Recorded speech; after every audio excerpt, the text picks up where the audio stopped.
Welcome to the World Nomads Podcast, delivered by World Nomads, the travel lifestyle and insurance brand. It's not your usual travel podcast. It's everything for the adventurous, independent traveler. Thanks for hitting play on this episode of the podcast where we discover Malta. Now, it may be small, Phil, but it punches well above its weight. Yeah, sure does. It's home to 10 UNESCO World Heritage Sites. And, of course, the entire country was awarded the George Cross for heroism and the devotion of its people during the Second World War. It's made up of 3 islands, Malta, the main island, Gozo and Komodo. And for a nomad, it's a popular destination. It's got beautiful beaches and a mix of rolling fields, white cliffs and desert locations, landscapes as well. There are also endless vineyards and the food is pretty great too. Well, you've sold me. Yeah. I think we'll stop there. Okay. Joining us next week. Yeah. Yeah. No, while we'll explore some of those things that you've mentioned in more detail with our guests, we also speak to a woman who photographs whales and dolphins, etc. But she's super scared of the water. Super scared. That's later on, but let's get into it with David Hoffman, a travel host and producer. Now, he will tell us about David's Been Here, in which he hands out plenty of travel inspiration and advice. But I think he's our first ever guest to kick off his own interview. Aussie. Oi, oi. Welcome to the podcast. Welcome. Awesome. Now listen, you're called David. Here in Australia, anyone with the name David is known as Dave. Now, everyone wants a mate who's a Dave. Dave's the one that you can call to come and help you put a new fridge in. Nail a couple of, nails into a fence post. There's always a Dave. Are you a Dave? He's good for a beer and, a shoulder to cry on. Dave, is this you? Oh, he's got a beer. He has got a beer, has he? Oh, that's awesome. So I have kids. I'm taking the edge off right now. Yeah. In fact, I'll tell you a very, very, very quick story. I used to work with a guy named David, and he was known as Dave on a breakfast radio show. And he came across a stat in Australia that parents weren't naming their kids David anymore. So there was going to be a whole generation where there were no Davids. And we couldn't, we couldn't imagine a world without Daves. You've got to have one. You've got to have a Dave. You've got to have a Dave. So we gave away a kitchen. This was at their request. We basically put a call out and a woman rang from the hospital maternity unit and said, look, I've had a baby. I don't know what to call it. Happy to call it David. What will you give me? And we said, what do you want? And she said, new kitchen. Consider it done. I know. So the next generation of Davids is in safe hands here in Australia at least. So thanks for joining us. That's a good intro. It is. I reckon that's the best ever. That is the best. Tell us about David's Been There. Okay, so I'm David Hoffman from David's Been Here. I started the company 11 years ago in college. Basically, it was the beginning of YouTube and travel blogging and becoming nomadic and, basically independent and being able to travel and make money online. That was, 2008. And I started back then, went through a lot of hurdles, and now I'm back doing what I started doing, which was making videos on YouTube. And that's what I do full time. So videos on YouTube is what I do for a living. I also do Instagram. I have a website. But my main purpose is to inspire independent travel. Show people that you can go anywhere now globally with technology we have nowadays with an iPhone and do anything and travel anywhere. You're not just a videographer. You were named by USA Today as one of the top 10 best travel videographers. So you know your stuff. And what sort of work are you capturing? Yeah, so, my thing is to capture culture, language, history, and food. The main things that I think shape you as a person when you travel. I just don't want to go around and see beautiful places. I want to really interact with people. So what I think when you travel is that you should really interact with locals. So go somewhere, explore, be with people, try their foods, drink their drinks, see their history, but really understand what what this culture is about and where they've been, like what they've gone through to get there. And that's where I think the history part is amazing. I love history. My family, my mom's family comes from a small Roman town in Umbria, Italy. Their house is actually next door to the Roman amphitheater. So I'm a big history buff. I really enjoy learning about it, seeing, what happened back then to make everything what it is today. And yeah, I think it's all about, just globally becoming a global citizen in a way. Well, this episode is about Malta, and Malta has a very rich history. Would that be one of the things or one of the reasons why you would visit that country? I love Malta, by the way. It's funny because when you reached out to me, I was like, damn, I haven't been there in 7 years. And it's such a small nation. It's one of the top 10 smallest nations in the world. But there's so much history, so much, there's so much to do. You can do easily 2 weeks and not explore the whole thing. There's 3 islands. It's Malta, Gozo, and Komodo. Malta's the big, the mothership in a way. Then you have Gozo, which is next door, which is more like agriculture, but at the same time, there's a lot of history there. They used to have the Azore window, which unfortunately fell apart like 2 years ago. And then there's Komodo, which is like a beach island in the middle of both. But a lot of history. The British were there for, I think, like 200 years. Before that is the Knights of St. John's. So a lot of history, and it's right there in between Europe and Africa. So big mix of cuisine as well, between like Arabic and Italian, Sicilian food. I mean, the food will blow your mind. You say you love connecting with people and talking to people. And I have been to Malta, but a long, long, long time ago, a lot more than 7 years ago.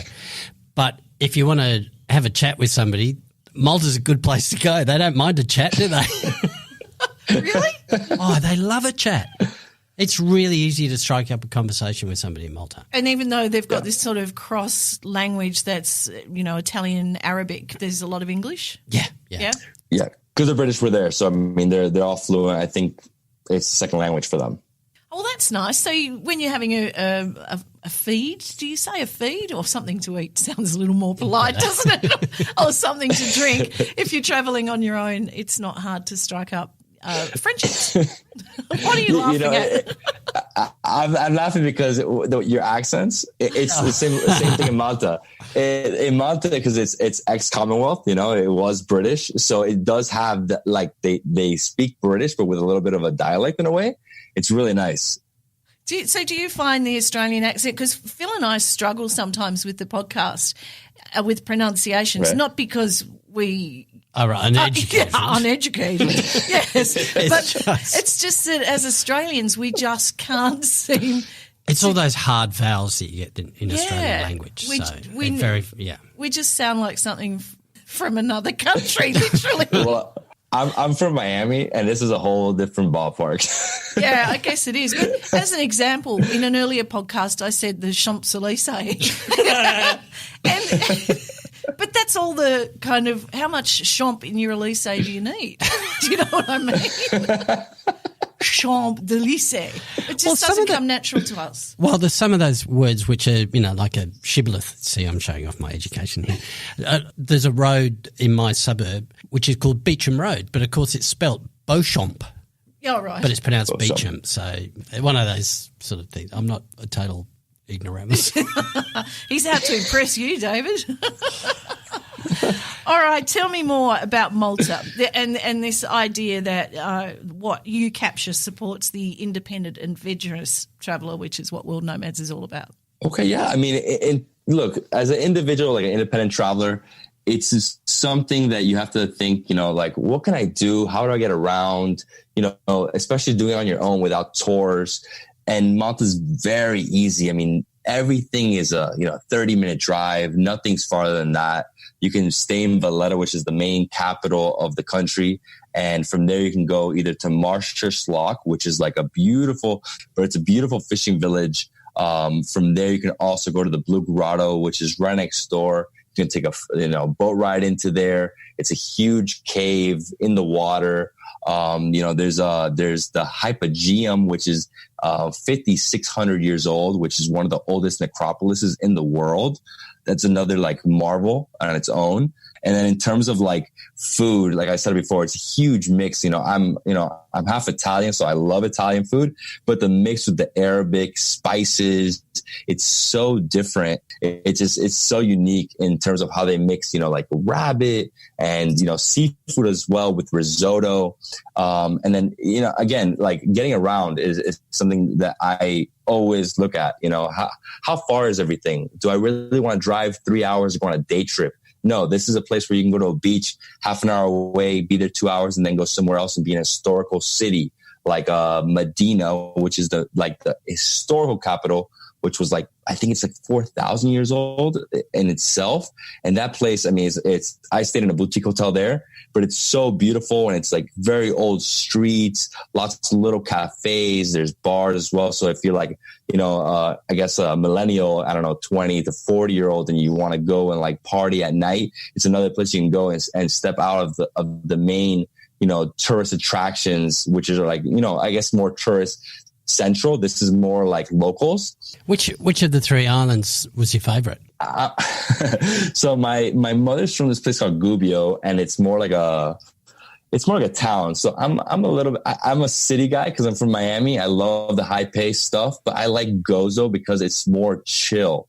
Gozo, the second main island, is very relaxed. It's half the size of Malta. So, I mean, like I said, everything was 30 minutes over there. Everything's 15 minutes over here.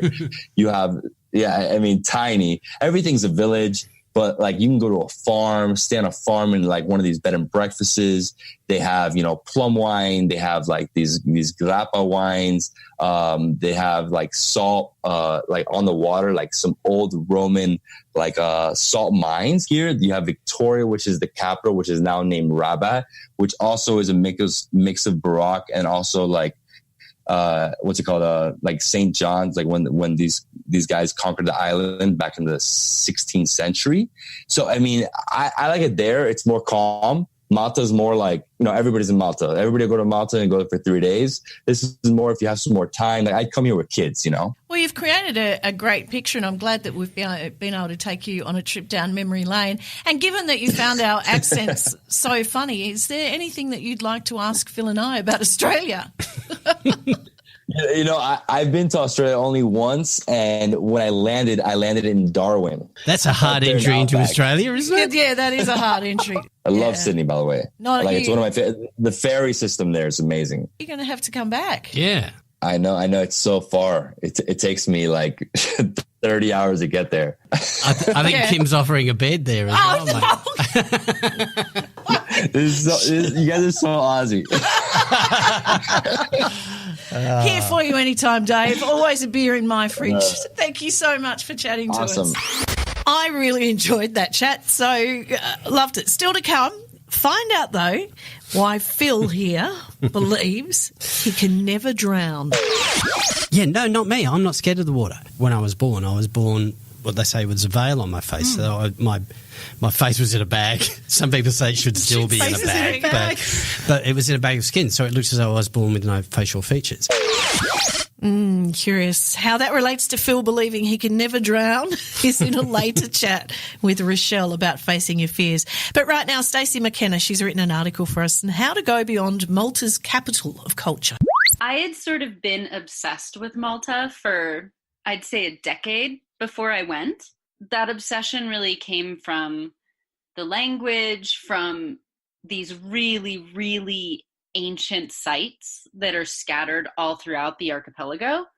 And so while I was interested in seeing Valletta, that wasn't what brought me there to begin with. Well, your first stop was a stay in the Silent City. Is that an official name, Stacey, or is this something that you've coined? No, this is sort of an official, unofficial name that it's earned itself, really, because the minute dusk hits, and most of the day trippers who do go to see the architecture and some of the sites in that area have left, the city just falls silent. It's so quiet, and you can walk through these old walled alleyways, and it's stunning. And you get views of the of the island. Probably, I believe it was of Valletta itself, actually. But the city's quiet, and the only people that are really around are a handful of tourists in the evening, and then people who live in the city itself, in Medina itself, or in nearby Rabat. After the Silent City, where did you go to? After that, I headed to Rabat, which is really just like a kilometer, 2.5 kilometers away, depending on what part of the cities you're walking to. It was sort of the slightly newer section to the walled city. And so you still have a lot of sites. I went over there. I really didn't know what I was going to see over there. I just started walking. And I wandered over and I saw a sign for St. Paul's Cathedral and the Catacombs that wind underneath it. And so I headed in that direction. And that's where I ended up. It was these amazing series of catacombs that were carved into the limestone of the island. And that part was interesting, but I'd seen catacombs before. So what ended up really striking me there was that these had been originally built in the Roman era, because bodies couldn't be buried within the city walls. But they had actually they fell out of use for a while, they became used again. And what really struck me was that most recently, they had served as air raid shelters during World War II. And it just struck me as this amazing example of the way old structures just over and over again have taken on new meaning and new use for people. With structures all over the world, but it's apparent. It's really apparent in Malta. Walking, now as Australians, we are hopeless at pronunciations because of our horrible flat vowels. Is it the Dingell Heritage Trail? It's actually Dingell. Right. Yep. I knew I would not get it right. So. That's about a 40-minute bus ride out of Valletta. The whole trail winds roughly 12 kilometers along the tops of the Dingell cliffs. And they're these just stunning, towering limestone cliffs over the sea. And so the whole time you pretty much have some degree of a view of the sea. And then you get the chance to come across a variety of sites along the way. The place where I got off the bus basically dropped me off at this 17th century chapel. And it was closed. I couldn't go in. And it was small. It was just like a small village chapel. So in and of itself, it wasn't super exciting to someone like me, I wasn't really sure, like that's not what I was there for. And so I kind of started wandering around and walked behind the chapel, and I found this trail that cut down and sort of switchbacked down the edge of this really steep hillside. And as I did that, I found caves. I still don't know for sure what the caves were exactly, but as I started looking into it more, I found out that there are caves on that cliff band that people think were inhabited starting in the Middle Ages and all the way into like the 1800s. So did you stumble across these caves yourself? Yeah, I did. So there was just a trail. And so I just started walking down the trail, and that's where I happened upon the caves. And like I said, they weren't marked, so I wasn't sure what I was looking at until I got back later and started sort of researching. Yeah. Very cool. Very cool. Now, you mentioned the sea. You also did a blue grotto tour. So I was really hesitant to do it because it's one of those it is one of the more touristy things people do on the island. And I was so glad that I did, because it's one of the touristy things that there is to do, that there's a reason people want to go do it. I had walked there from some of the older sites, and I went down, and it's this fisherman's dock, this old fishing dock, and you get onto one of these wooden boats that are just, I mean, they're painted turquoise with bright yellow and just beautiful, bright colors. And then there were about 6 of us, I think, on the boat. And we just took off along the coast toward the Blue Grotto. And basically it's this cavern in the limestone where, I mean, the depths of the cavern, they go about 85 feet into the rock. And as you go in, so we would take turns, and one or a couple of boats at a time only could go into the caverns. And as you did, the light would slant in from this very low angle. And so there was hardly any light. And what there was seemed to turn the water different colors. It seemed like it was glowing. And it was bright cobalt. In places it was purple or green. Reading other people's accounts, people talk about it being pink sometimes, depending on the weather and the time of day. And I guess it's minerals in the rock that are causing that.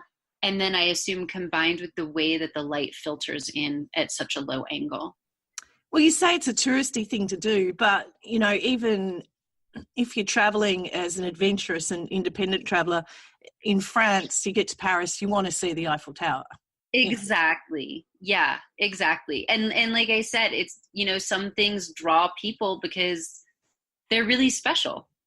And I mean, I live in landlocked Colorado, so I don't get a lot of opportunities to see really beautiful coastlines. And this was one that it surpassed any expectations I could have had. So that was going to be my final question. Did Malta live up to your expectations? To be honest, Malta completely blew my expectations out of the water. I had spent so much time building it up that I was almost nervous. And I can't wait for my next opportunity to go back. Thanks, Stacey. Okay, travel news now. Another popular tourist destination has been closed by the authorities, or it will be from January next. The Indonesian government is closing access to Komodo Island because of what it says is rampant smuggling of the island's famous lizards. You know, those giant lizards, good the Komodo luck. dragons. Well, they reckon more than 40 of them have been smuggled off the island, and they sell on the black market for over $30,000 each. What for, as pets? Oh, I've no idea, but I imagine it's like that crazy stuff, you know, we found out with penguins and what have you. Yeah. People have, with ridiculous amounts of money, decided, you know, they've got everything they need except a Komodo dragon. Or a penguin in their swimming pool. Or a penguin or in their swimming pool. Yeah. I don't get that. Anyway, the rest of only that island will be closed. The rest of the national park is still open. So I don't know the details, but I think you can still go see the Komodo dragons. Yeah. But not on that island. Shame. This is why we can't have nice things. The UK Post Office has done a study of the most affordable European beach destinations for summer. They priced a basket of items, including a bottle of beer, a coffee, and a 3-course evening meal for 2 with a bottle of wine, and they tested that in 20 European beach holiday resorts. I'll do that job. Yeah, How not good would bad. that be? The bill came to €45 at Bulgaria's Sunny Beach, which was the cheapest, while over in Sorrento on my beloved Amalfi coast of Italy, the same item totaled €166. Whoa. Bulgaria, we should have a look at that destination. I haven't come across it. Well, for all of that for €45, it sounds like great value. Yeah, look, if there's anybody out there that knows about Bulgaria, wants to word us up on it, drop us a line at podcast@worldnomads.com. Bit of a safety warning for everyone here. After a New Zealand family holidaying in an Airbnb in Ireland found a hidden camera in the living room.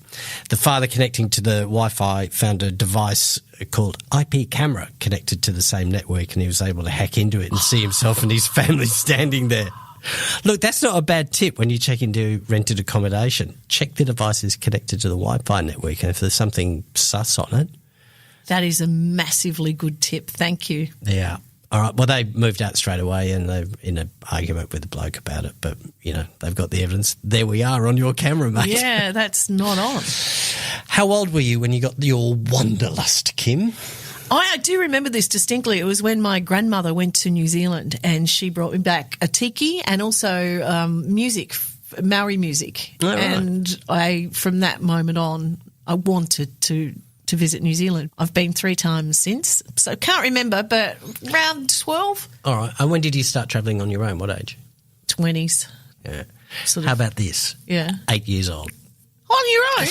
In Russia, police have helped a family recover their 8-year-old son who ran away from home, leaving a note behind saying he wanted to travel the world. Good on him. Good on it. By the time they caught up with him, it was only a few hours later, but he'd taken 3 bus trips and he was wandering through the local city there, and he was carrying his piggy bank, an encyclopedia and a banana. Oh, I love this boy. He's going to go far, isn't he? That is such a great story. Scary for the parents, though, obviously. Totally. Yeah. There he is. He's got his wanderlust already. Rochelle McIntosh is a wildlife photographer, so she definitely has wanderlust.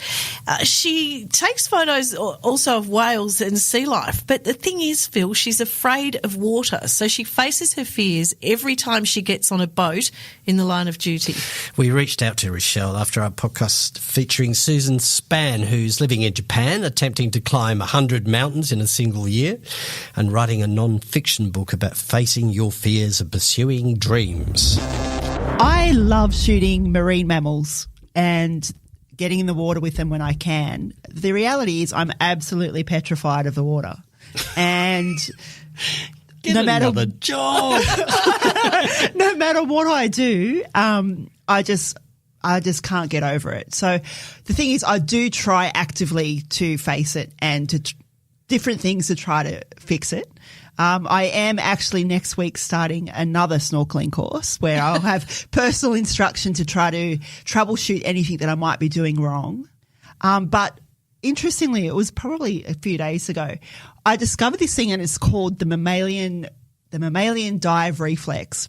And apparently, okay, so I'm no scientist. I'm a creative person, so I may make this up entirely. Don't hold it against me. Okay. Yeah, sure. But one of the things is that when a human or any mammal puts their face in the water, there's a chemical reaction that happens where your body automatically will start to slow down its breathing and the heart rate stops. And this is what freedivers harness to get better at plunging deeper depths. Yeah.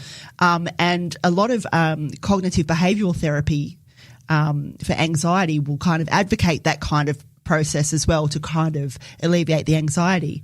Now, in a very small percentage of people, like me, I'm in a special group, that kind of mammalian dive reflex can spark an anxious reaction as well as soon as it happens. So as soon as you put your face in, there's this underlying thing that makes you extra anxious.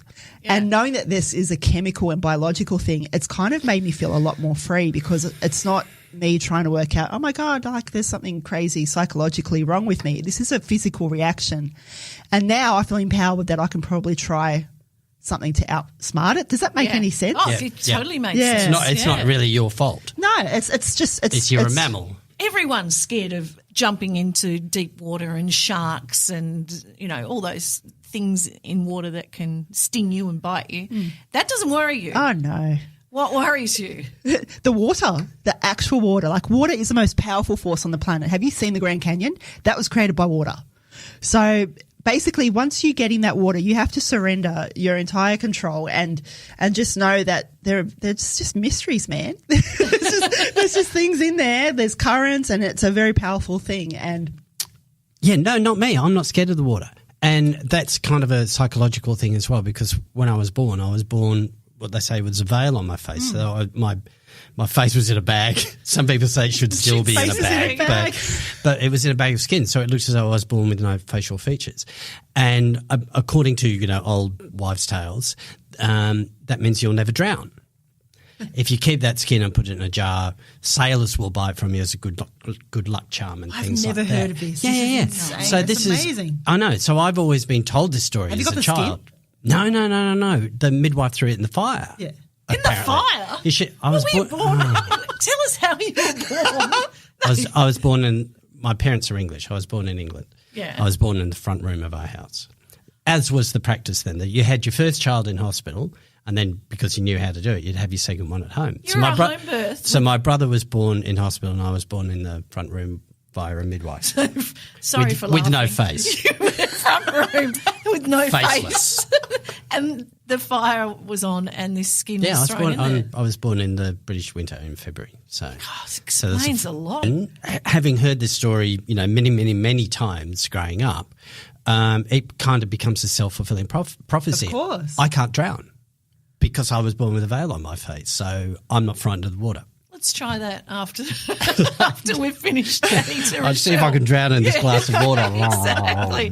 So you love photographing all sorts of animals. Yeah. But whales, dolphins, the things that are in the water. Yeah. How do you do it then if you're so afraid? Well, if I'm on a boat, it's totally fine. Yeah. And that's how I do most of it. But it's like once or twice a year that I'll do a trip to go and swim with them.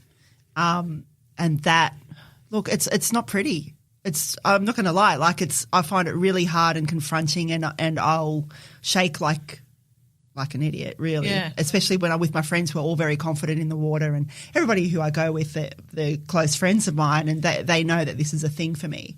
But so they're kind of forgiving and nurturing and stuff. But it's just something that never ever gets easier. And does it take away from the experience? We'll keep going back, so I can't probably too not. much. Not a lot it's then. still pretty. It's pretty phenomenal. But do you think that you could get a different, as you say, different experience and maybe better shots? I'm not saying I've looked at your site, Faunographic. It's fantastic. If you were to conquer this fear, that's why I'm doing it, and jump into the water and so that's why I keep going. Right. One of the things that happened last year when I got in the water was I had the guide who we were with was phenomenal. He was the calmest. His name was Ben. He was the calmest, he was Jedi man. Like he was just saying all the right things and would pull me by the hand to swim with me and stuff. And one of the things that actually made it bearable for me was I had my camera, and as soon as I was able to put my face in the water with the camera and I was concentrating on the photos and looking at the whales through the camera, I felt much better. But it was getting in the water and putting the face in and all the panic, like what's going on here and overanalyzing. Yeah. That sucked, man. Yeah. But once I focused on the camera, it got easier. So that's what I feel like if I continue to keep practicing, I'm going to be able to get better and better at it. I'll never, ever be comfortable in the water because I have this like unhealthy respect for it, I think. But practice will make it easier, I think. It doesn't stop you in any way. No. You just... Honestly, like I've been so fortunate. I've done the most incredible things. Like I've swum with sea lions in the Galapagos, dwarf minke whales, Great Barrier Reef, all these incredible things, Tonga, which I'm going back to later this year. It just doesn't get any easier. But it must be exhausting, that on top of the adrenaline of seeing these amazing mammals. Yeah.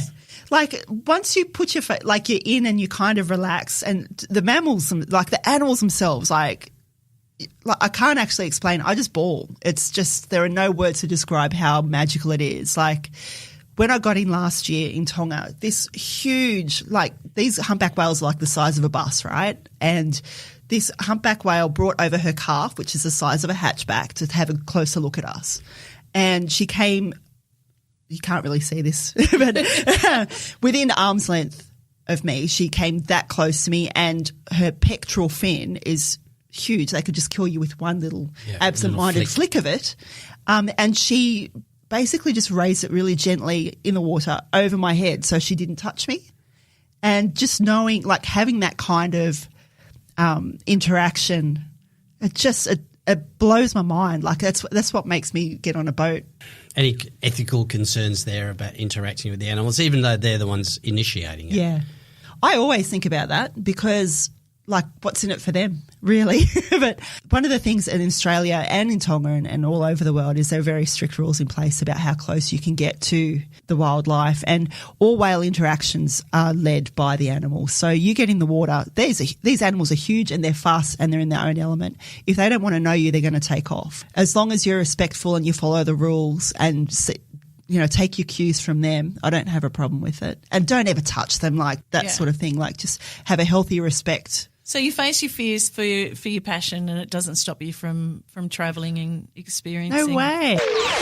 And we finally cleared up why you think you can't drown. Yeah, there you go. Still keen to put it to the test. Yeah. Or just have me permanently wear a bag on my head. Yeah. There's that too. One or the other. Rochelle has her own wildlife-themed podcast, Wild Lives, of which she recommends episode 15 with legendary shark expert Valerie Taylor. We'll share a link in show notes, plus her photography site, Faunographic. Now, speaking of podcasts, you've been a guest on another travel podcast, Extra Pack of Peanuts. Yeah, a very popular podcast, and it was great to talk to Trav on that one. We chatted about travel insurance, what it covers, what it doesn't, and what to look for in a policy that fits your needs. And that is out today, same day as ours goes out. So if you're listening to us now, jump on over to Extra Pack of Peanuts if you haven't got enough of me already. We want more, Phil. All right, now, Sarah. She's the editor of guideme.malta.com. It's less of a blog. This is a really interesting one. And it's more of a portal, and it operates in real time because Sarah and her team are Maltese. And it has suggestions for places to stay, things to do, even traffic reports. So it's a hybrid platform, so it's not a travel site as such, because we don't only target people who are travelling to Malta and Maltese Islands. We also, our readers are also local and expats, so people who live on the island, have visited the island, looking to come back, anyone that's interested really. So it differs in that way. Small islands, how much is there to discover? Even though it is really small, I think it's like something like 316 square kilometers. There's a lot packed in. So the islands have been actually inhabited for many, many, many years and have had lots of different rulers, each of which left their mark on the place. So there's lots to see in terms of, from a historical point of view. There are prehistoric ruins and remains dating back to different time periods. You'll find several reminders from each period here, and that tends to be very interesting to, both locals and tourists, really. It's an island in the Mediterranean, so there's the natural beauty of it as well. Really wide variety of things, even though it is, as you say, really small.